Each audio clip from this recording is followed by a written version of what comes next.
Dan yang mereka mengatakan Muhammad bin Abdul Wahab ya, yang membersihkan Jazirah Arab dari banyak sembahan-sembahan berhala. Kalau kita baca bukunya, nggak pernah saya pelajari secara khusus itu di kelas, nggak pernah. Selalu kembali kepada buku-buku induk, buku hadisnya. Kita dari tingkat 1 sampai tingkat 4 kuliah belajar dari Sahih Bukhari sampai Sunan Abi Daud, Tirmidzi, Nasai dan seterusnya. Kemudian juga buku tafsir kita pelajari tafsir Ibnu Katsir, tafsir buku-buku induk semuanya. Nggak ada sesuatu yang dianggap asing atau baru. Saya malah terbalik, sebelumnya tahun 89 saya pernah di Kairo. Saya waktu di Al-Azhar malah saya temukan di sana, dan saya yakin teman-teman kalau ada yang pernah kuliah di sana tahu masalah itu. Itu kalau lagi mau belajar fikih misalnya, maka ditanya siapa yang madzhab Syafi'i. Saya waktu itu sama sepupu saya angkat tangan. Silakan ke kelas sebelah, gurunya sendiri. Siapa yang madzhab Maliki? Angkat tangan. Waktu itu orang-orang madzhab Maliki banyak teman-teman dari Afrika. Angkat tangan. Kelas sebelah, gurunya datang. Khusus materi fikih. Siapa yang madzhab Hanafi? Teman-teman dari Turki datang, pindah ke sana. Siapa yang madzhab Hambali? Oh, teman-teman dari Timur Tengah, banyak dari Indonesia. Jadi saya ini tidak pernah tahu Imam Malik, Imam Abu Hanifah, Imam Ahmad bilang apa. Yang saya tahu adalah Syafi'iyah. Bas, tidak ada yang tahu. Di Madinah beda sekali. Beda sekali. Dan waktu saya masih sekolah waktu itu, tentu saya tidak berbicara sekarang ya, saya bicara di masa saya. Mudah-mudahan sekarang jadi lebih baik. Kalau saya waktu sekolah di Mesir dulu itu, saya duduk di kelas, di sebelah saya ada satu orang Komores ya, dari Afrika, sebelah saya lagi sepupu saya ya, dari Makassar, sama-sama dengan saya berangkat, anak paman saya. Satu kelas ini ada 47 orang. Nggak pernah kami ketemu kecuali di waktu tertentu. Nah, di waktu tertentu, kadang-kadang cuma ada beberapa anak Turki datang atau beberapa anak Afrika lain datang. Tapi saya nggak pernah kenal wajahnya. Begitu hari ujian, baru kita kenal wajahnya nih. Penuh. Pada saat itu kampusnya penuh. Kemudian pada saat itu juga semuanya pada hadir. Saya tanya, siapa kamu? Saya Fulan. Di kelas mana? Kelas ini. Loh, saya juga di kelas itu. Kok nggak pernah saya lihat? Dia bilang kami cuma datang waktu ujian saja. Jadi sepanjang tahun itu kerjanya cuma duduk-duduk saja di situ, gitu kan? Pergi ke bioskop, pergi kemana-mana, hiburan, karena Kairo sama dengan Jakarta, tidak ada bedanya gitu kan. Kehidupan di sana ya kehidupan begitu, bebas kan. Jadi saya melihat beda sekali antara kondisi yang ada di Saudi dengan kondisi yang ada di negara-negara Islam yang lain. Dan kita perlu terima fakta teman-teman sekalian. Kalau Mekah tempat lahirnya Nabi SAW, wahyu turun di sana, gitu kan. 13 tahun fase dakwah di sana. 10 tahun penyempurnaan Al-Quran dan meninggalnya Nabi SAW, dan Nabi masih punya rumah sekarang bisa dilihat, ada masjidnya di Madinah. Kira-kira masuk akal nggak dua kota ini dijadikan sesat oleh Allah? Secara akal nggak mungkin. Dan sampai sekarang saya bilang tadi, lebih baik secara rasional dipraktikkan di lapangan, datangi halakah-halakah ulama itu dan dengarin dengan hati yang tenang, dengarin apa yang mereka sampaikan. Baru kemudian kita bisa menghakimi seseorang. Karena saya lihat ini di Indonesia banyak sekali isu sekarang selalu dengan Wahabi.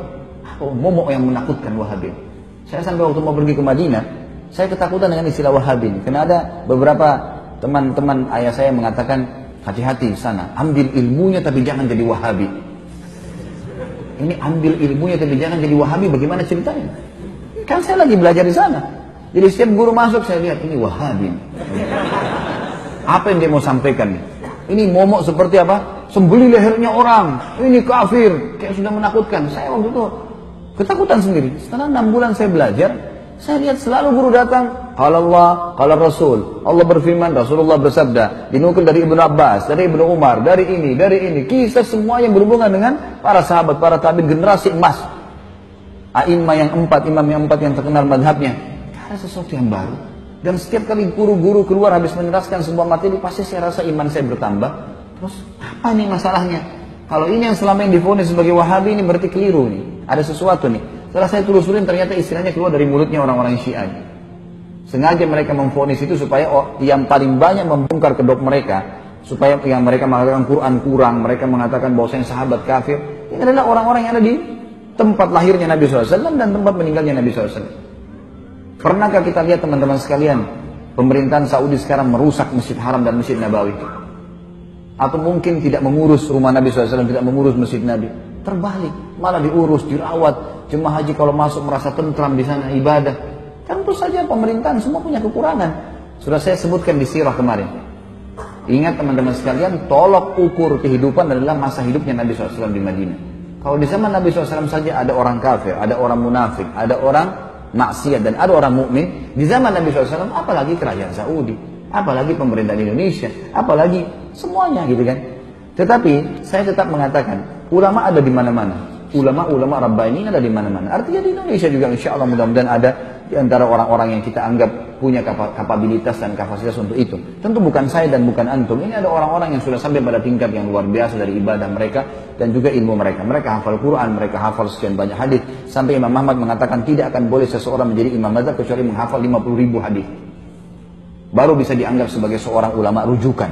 Makanya di zaman beliau-beliau banyak sekali kan ulama-ulama tapi mereka belum bisa dijadikan sebagai rujukan karena memang dianggap masih sedikit. Kita kadang-kadang subhanallah baru bisa hafal 2-3 ayat berapa hadis sudah vonis orang macam-macam, gitu kan. Kemudian ikut-ikutan terbawa arus mengkafirkan si fulan, menyalahkan si fulan. Kadang-kadang kalau diingatkan perbuatan, jangan akhi, ini Nabi SAW tidak pernah lakukan, ini bid'ah. Wah, ini Wahabi ini berarti. Padahal kalau kita ikuti pengajian teman-teman yang divonis Wahabi ini teman-teman, saya sering bahasanya ini di Jakarta. Sebenarnya kami ini yang sedang berdakwah, saya termasuk divonis gitu kan. Tapi biarlah vonisan ini, semoga Allah berikan hidayah. Seperti gini, ini masjid nih. Ini masjid sudah rapi warnanya, temboknya sudah bagus karpetnya. Setiap muslim yang datang, saya sebagai pengurus masjid mengingatkan, Pak, jangan dikotorin masjidnya ya. Jangan diubah catnya, gak usah diganggu AC-nya. Urusan sudah rapi nih, udah tinggal datang sholat. Seperti itulah. Nah, teman-teman yang buat bid'ah ini adalah orang yang seperti masuk masjid, coret sana warnanya, tambah-tambah yang lain lah, ubah-ubah ini, pencet-pencet AC-nya. Makanya diingatkan, jangan, agama sudah sempurna, hanya itu kok. Wah, ini Wahabi. Wahabi apa ini gitu. Akhirnya umat ini kayak lari dari dakwah gitu. Tak boleh teman-teman sekalian, akhirnya ini memecahkan umat yang luar biasa, terpecah kemana-mana. Baik. Kalau diingatkan, antum mau dengar, alhamdulillah. Kalau antum merasa diri antum benar, fadhal, jalani. Kalau teman-teman ini misalnya diingatkan, jangan akhi, ini karena tidak pernah Nabi SAW melakukan. Enggak, tapi ini, fadhal, silakan. Tapi ingat, di muka bumi ini kita seperti orang yang sedang belanja di supermarket. Setiap orang di antara kita boleh pilih produk yang dia mau, tapi lewat kasir. Hati-hati. Kami mengingatkan supaya jangan salah. Karena kalau ada dalil, pasti udah diterima sama Allah. Nggak ada dalil, bimbang, paling tidak ragu kan gitu. Dan masih tanda tanya, diterima nggak ya? Nah, kenapa harus jerumuskan diri pada hal itu? Orang yang masuk pada perbuatan teman-teman yang minimal syubhat, apa kata Nabi SAW? Halal jelas, haram jelas. Di antaranya ada hal yang samar-samar. Siapa yang menyelamatkan dirinya pada hal samar-samar? Boleh nggak ya? Siapa yang menyelamatkan dirinya dari hal samar-samar, dia telah menyelamatkan kehormatan dirinya dan agamanya. Dan siapa yang menjerumuskan dirinya pada hal yang syubhat, dia telah menjerumuskan dirinya pada yang haram. Seperti pengembala domba yang bawa domba-dombanya di ladang rumput, yang rumputnya lebih tinggi dari dombanya, sehingga dia tidak tahu domba mana yang dicuri oleh serigala. Berarti dalam Islam cuma ada halal, ada haram. Syubhat pun masuk di sini. Ragu pun nggak ada dalilnya, atau mungkin lemah, ya sudahlah, gitu loh.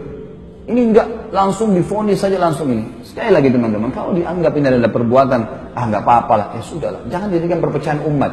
Gitu kan? Yang ini perlu diketahui. Ini ulama yang pertama, Rabbani. Ada ulama yang memang ini istilah dari para ulama waratha. Ulama waratha ini orang-orang yang terwariskan istilah ulama pada mereka. Gitu. Tapi orang-orang ini tidak punya kapasitas untuk itu. Saya kasih contoh kayak kita di Indonesia kan, maaf, gelar ustadz. Ya, ini mudah sekali kan, siapa saja bisa bicara sedikit agama, ustaz. Jadi ini semua divonis. Yang lebih unik lagi adalah, maaf jangan tersinggung, ini orang di Indonesia sekarang ahli melintir perkataan ini ya. Jangan dipelintir lagi. Saya tidak singgung siapapun, dan jangan tersinggung, nggak usah tersinggung. Kalau baik terima, nggak baik nggak usah terima, kan selesai gitu. Gelar haji, Pak Haji ini pulang dari haji 40 hari alim. Dari mana alimnya nih? 40 hari memang di sana belajar, hafal Quran. Kalau kita lihat jemaah haji kita datang ke sana, tinggal di hotel, pergi sholat di masjid, dan kebanyakan nongkrong depan hotel, masih banyak merokok di situ, ngobrol-ngobrol. Pulang tiba-tiba jadi alim, dari mana ini disulap ini? Hah? Bagaimana caranya bisa tiba-tiba berubah ini? Dan kita vonis, oh ini berarti seorang alim. Yang banyak terjadi di Indonesia, dan ini kita sayangkan sekali. Kalau khatib tidak hadir, baik silakan Pak Haji gantikan. Itu semua Pak Haji silahkan, tidak ada yang larang, asal dia punya kapasitas ilmu silahkan. Tapi dia naik bicara, banyak orang yang bisa terjadi fakta.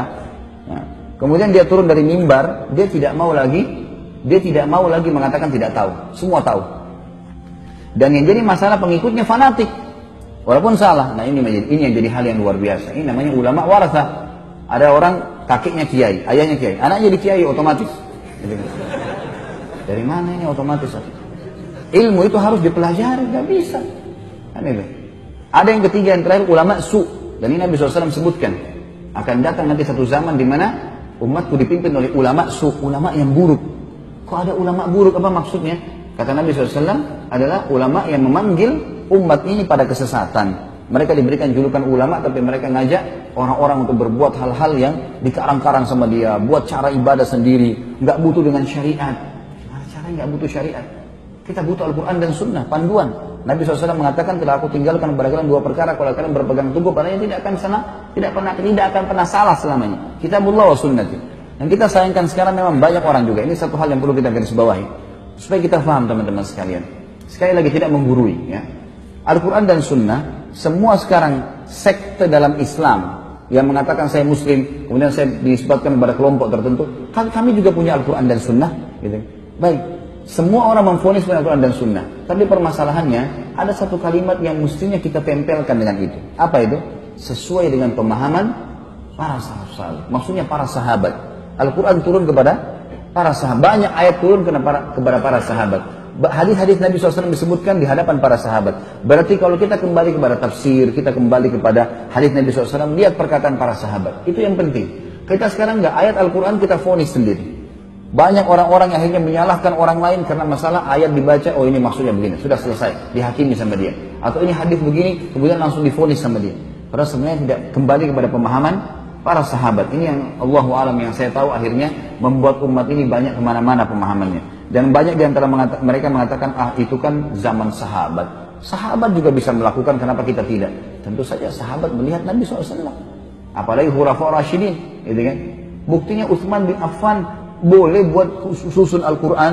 Dan zaman Umar bin Khattab dijadikan tarawih 20 rakaat. Siapa mereka? Khulafaur Rasyidin. Kata Nabi SAW apa? Alaikum bisunnatin wa sunnatu khulafaur rasyidin min ba'di. Addu alaihi bin nawajid.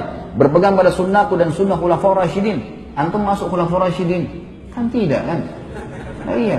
Mau disamain perbuatan dia dengan Utsman bin Affan radhiyallahu anhu, dari mana ini? Tidak bisa ketemu. Ada dalil menjelaskan masalah itu kan? Berpegang teguh pada keduanya walaupun dengan gigi geram kalian. Abu Bakar, Umar, Utsman, Ali yang disepakati khulafaur rasyidin, sunnah mereka yang kita ikutin. Perbuatan-perbuatan mereka. Contoh yang mereka lakukan, bukan kita teman-teman sekalian, gitu kan? Jadi kita harus jangan tarik, oh itu buktinya sahabat bisa buat, kita juga bisa buat. Nggak bisa. Pada saat itu para sahabat ada, masih hidup dan mereka sepakati untuk itu. Ini yang perlu kita ketahui. Allahu a'lam.